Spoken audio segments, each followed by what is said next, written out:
नमस्कार, मैं विनोद कुमार शुक्ला। अड्डा पर आपका स्वागत है। केरल कांग्रेस को विवादित टिप्पणी, विवादित ट्वीट करने की लगभग आदत जैसी है और गाहे बेगाहे वो इस तरह का ट्वीट करते हैं जो विवाद उत्पन्न करते हैं। बाद में उनको ट्वीट हटाना पड़ता है जब आलोचना होती है सब पर, सोशल मीडिया और बाकी सब जगहों पर इन मसलों को लेकर के। लेकिन अभी जो आज जिस मसले पर मैं चर्चा करने वाला हूँ वो बहुत संवेदनशील मसला है।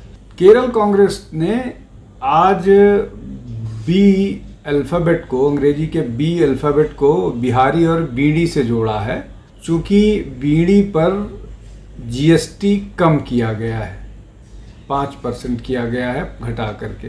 अब सिगरेट पर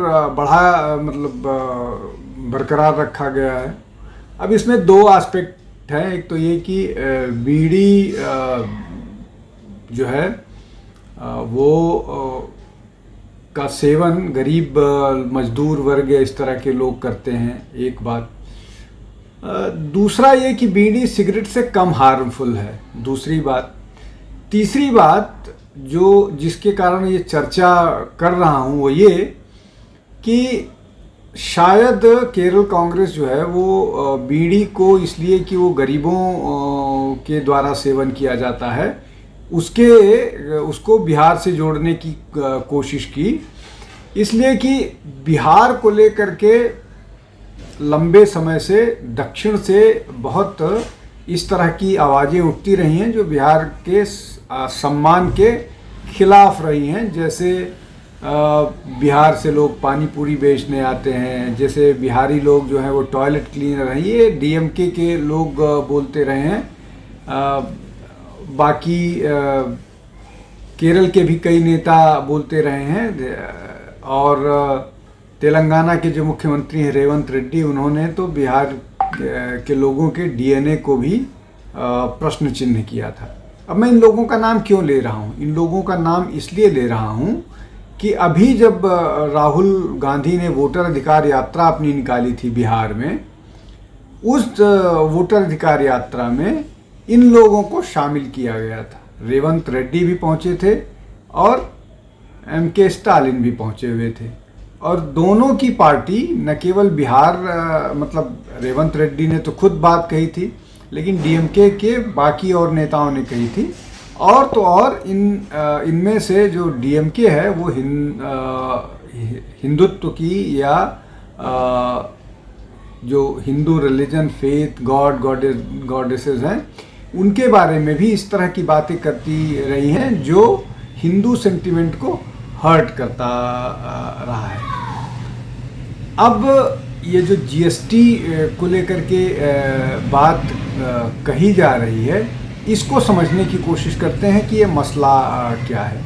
देखिए, जीएसटी के रेट कम हुए हैं, दो रेट फिक्स हुए हैं। पहला 18% वाला, दूसरा 5% वाला, एक और है लेकिन वो 40% वाला है। वो बहुत कम चीज़ों के लिए है। जो क्षमा कीजिएगा, ये जो सिगरेट और इन सब पर 40% किया गया है, 18% नहीं। खैर, बीड़ी पर 5% है।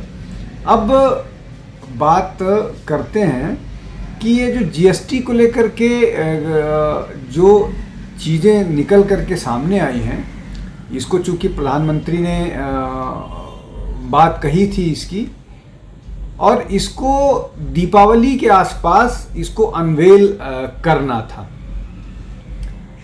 अब चूंकि ये दिवाली के आसपास अनवेल होना था, लेकिन ये पहले हो गया, तो जिसको बोलते हैं कि कांग्रेस जो है वो caught napping, Congress was caught napping, मतलब वो भौचक्की रह गई इसके अनाउंसमेंट के साथ। और जिस तरह की चीज़ें हुई हैं वो शायद उनको कांग्रेस डील करने में असफल रही है। जो एक फ्रेज इस्तेमाल होता है इस तरह की सिचुएशन के लिए, उसको बोलते हैं कि जो चीज़ सामने आया है वो कांग्रेस के लिए आउट ऑफ सिलेबस था, वो उसके लिए अनप्रिपेयर्ड थे। हालांकि कांग्रेस ज़्यादातर केसेस में अनप्रिपेयर्ड रहती है, उसकी अपनी एक स्ट्रैटेजी है, वो घूम फिर करके राहुल गांधी के इर्द गिर्द और राहुल गांधी को डिफेंड करने की पूरी उसमें ही उलझी रहती है। लेकिन ये जीएसटी का पूरा मामला उनके लिए आउट ऑफ सिलेबस था। अब इसमें वो लगातार ये बात बताने की कोशिश कर रहे हैं कि राहुल गांधी ने 2016 में ये बोला था कि इसको दो स्लैब्स होने चाहिए। अब 2 स्लैब्स होने चाहिए, 2017 में लागू हुआ जीएसटी और राहुल गांधी 2016 में इसमें 2 स्लैब लाने की बताने की कोशिश कर रहे हैं। जबकि अरुण जेटली ने बहुत साफ कहा था 2017 में कि ये इसमें बहुत सारी ऐसी चीज़ें हैं जिसको समय के साथ एडजस्ट करना पड़ेगा और वो बदलाव धीरे धीरे किए जाएंगे। और सरकार वही बात कह रही कि हमने बहुत सारी चीज़ें एक्सपेरिमेंट की, सरप्लस जब हमको लगा तब हमने ये 2 स्लैब किए, 18 और 5 वाले। एक तीसरा स्लैब है लेकिन वो बहुत रेयर उसके लिए। अब इस मामले को लेकर के बहुत सारे डिटेल हैं, उन डिटेल्स पर नहीं जाता हूं, लेकिन इस सारे मामले को लेकर के जीएसटी को लेकर के जो प्रिपरेशन, जो बात चाहे कांग्रेस चाहे विपक्ष करने की कोशिश कर रही, वो खतरनाक है। वो खतरनाक इसलिए है कि इसमें भी बिहारी वर्सेस द रेस्ट करने की कोशिश की गई, बिहारी वर्सेस गुजराती करने की कोशिश की गई। जैसे जो बिहारी डिशेज हैं, जो बिहारी व्यंजन हैं, खाखड़ा फाफड़ा, इन सब के पर जीएसटी 0 किया जाने की बात जो विपक्ष के लोग हैं वो कर रहे हैं। दूसरी तरफ मखाना और तिलकुट को लेकर के कि उन पर जीएसटी जो है वो डिस्पैरिटी है गुजराती व्यंजन को लेकर के। इसमें 2 चीज़ें हैं। मखाना जो खुला है उसमें 0% जीएसटी है, तो ये फैक्चुअली इनकरेक्ट है। दूसरा ये कि तिलकुट जो है वो केवल बिहार का नहीं है, यूपी में मेरठ में गजक उसके जो है ना उसको करके बोला जाता है, और दिल्ली के आसपास पिलखुआ का इलाका है, वहाँ पर बहुत बड़ी मात्रा में मेरठ और ये पूरा का पूरा इलाका यहाँ पर ये बेचा जाता है। तो सिर्फ अगर बिहार के पॉलिटिशियंस ये कहें कि ये गया का मामला है, सिर्फ गया में होता है, और तो और ये तिल से बनी हुई चीज़ें जो हैं वो ग्वालियर मुरैना में भी बिकती हैं, वहाँ पर भी इसका एक बड़ा प्रोडक्शन वो है। तो ये कहना कि तिलकुट जो है वो गया का कॉपीराइट है, तो ये नहीं है। ये मैंने बताया मेरठ पिलखुआ के अलावा जो है वो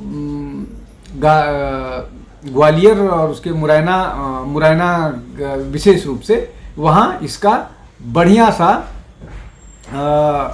प्रोडक्शन बड़े मात्रा में होता है और बहुत फेमस है। जो भी जाता है वो वहाँ से ये चीज़ें ले करके आता है। मखाना तिलकुट की बात हो गई। और ये जो जीएसटी को लेकर के जो मैं बोल रहा था कि आउट ऑफ सिलेबस है विपक्ष के लिए, वो इसलिए विपक्ष इस बात को लेकर के आश्वस्त था कि ये मामला दिवाली के आसपास आएगा, तब तक दिवाली पर बहुत सारी चीज़ें होंगी और उसके पहले कुछ और स्ट्रेटजी तैयार की जाएगी।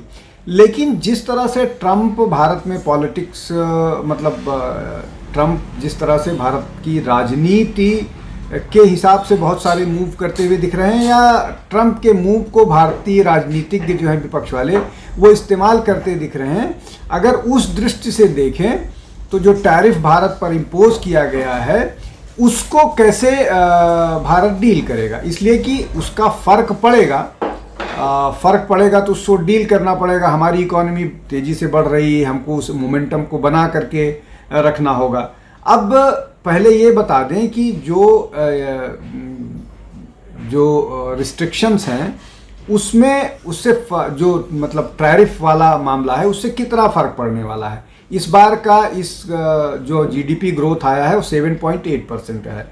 जो इकोनॉमिक मतलब जो इकोनॉमिस्ट हैं उनका प्रेडिक्शन ये है, उनका अपना अनुमान ये है कि इससे 0.3% से लेकर के 0.5% का जीडीपी पे करेक्शन होगा। तो ये कोई बहुत ड्रास्टिक इम्पैक्ट वाला नहीं होगा टैरिफ के बावजूद, लेकिन फिर भी सरकार ने पहले से ही इसकी तैयारी या इस पर चौकन्ना हो करके इस तरह की स्ट्रेटजी या इस तरह की मूव्स जीएसटी को लेकर के किए हैं जो लोगों की मतलब डोमेस्टिक मार्केट में लोगों की बाइंग कैपेसिटी बढ़ाएगा, बाजार में फ्लो मतलब लिक्विडिटी बढ़ेगी, और भी बहुत सारे इकोनॉमिक पैरामीटर जो हैं वो इससे एड्रेस होंगे। लोकल अभी बहुत सारी और चीज़ें आनी है, जैसे लोकल जो मैन्युफैक्चरिंग है, इन्वेस्टमेंट है, उन सब पर सरकार बहुत सारे मूव करने वाली है, विशेष रूप से एमएसएमई और इस तरह की चीज़ें, बड़ी इंडस्ट्रीज़ को भी लेकर के, जिससे जो मोमेंटम है वो मोमेंटम एक ग्रोथ का वो ज़्यादा इम्पैक्ट ना होने पाए। अब ये जो चीज़ें हैं दीपावली के आसपास अगर होती तो उसका बेनिफिट उतना नहीं मिल पाता, इसलिए कि भारत में ये जो ये सीज़न है दीपावली के पहले का लगभग 1-1.5 महीने 2 महीने का सीज़न है, ये इकोनॉमिक एक्टिविटीज़ के लिए बहुत जिसको बोलते हैं बहुत बड़ा सीज़न होता है। इस समय बहुत सारी गतिविधियां इस तरह की होती हैं जो एक बड़ा कंट्रीब्यूशन जिसका होता है इकॉनमी के लिए। फेस्टिवल्स एक बार पड़ते हैं, दशहरा, दुर्गा पूजा, उसके बाद दीपावली, ये सारा चीज़ है। फिर दिसंबर आते आते क्रिसमस भी आता है। तो दशहरा दीपावली में अपैरल इंडस्ट्री, स्वीट्स को लेकर के, शूज़ को लेकर के, कार को लेकर के, स्कूटर्स को लेकर के, इसलिए कि इसी दौरान जो है जब पूरा का पूरा जब दीपावली के आसपास होता है, नवरात्रों में लोग गाड़ियां खरीदते हैं, घर की बुकिंग कराते हैं, और स्कूटर्स, ये इस तरह की चीज़ें, नया कोई बड़ा सामान, फ्रिज, टीवी दीपावली पर लोग लेके आते हैं। धनतेरस टू बी प्रिसाइज, मतलब धनतेरस को ज़्यादा से ज़्यादा लोग कोशिश करते हैं, लेकिन अगर मान लीजिए कितने लोगों को धनतेरस पर गाड़ी की डिलीवरी मिल जाएगी, तो एक दिन पहले एक दिन पीछे या पूरा का पूरा नवरात्र सीजन। तो ये जो इकोनॉमिक एक्टिविटीज़ हैं वो बहुत ज़्यादा होती हैं, तेज होती हैं। तो अगर उन इकोनॉमिक एक्टिविटीज़ में कस्टमर को, कंज्यूमर को सरकार की तरफ से जीएसटी के माध्यम से फ़ायदा होगा, तो वो एक्टिविटीज़ जिन लोगों को, मान लीजिए कि जिस तरह से कार की खरीदारी में लोगों को सहूलियत मिलेगी, तो जो लोग अपने बजट में को लग रहा था कि उनका बजट लाख रुपए या 1.5 लाख रुपए या 1 लाख रुपए के कारण वो उसको डिले करना चाह रहे थे, तो वो अब डिले नहीं करेंगे, वो उसका उपयोग वो करेंगे। तो ये दिवाली के पहले जो किया गया है, ये एक मास्टर स्ट्रोक है जिसको नहीं समझ जो लोग नहीं समझ पा रहे हैं, कम से कम विपक्ष तो निश्चित रूप से नहीं समझ पा रहा है। और जो जीएसटी का ओवरऑल जो इम्पैक्ट है इस बदलाव का, वो ये कि इकॉनमी में जो नुकसान होने वाला है उसकी भरपाई कर पाएगी सरकार। की मंशा उसी को लेकर के है। और निश्चित तौर पर मुझे जिस तरह के एक्टिविटीज़ दिख रही है, मुझे लग रहा है कि ऐसा ना हो कि जो सरकार का एप्रीहेंशन है या इकोनॉमिस्ट का एप्रीहेंशन है कि 0.3 to 0.5% जीडीपी पर के नुकसान की उम्मीद है, ऐसा ना हो कि नए बदलाव के साथ वो भी ना हो। और बहुत सारी चीज़ें, बहुत सारे सुधार जिसकी ज़रूरत थी, जिसकी दरकार लंबे समय पर थी, वो सरकार ने कर दिया है, और जो इकॉनमी को और बेहतर बढ़ने में मदद कर सकता है। आज के लिए बस इतना ही। बहुत बहुत धन्यवाद। नमस्कार।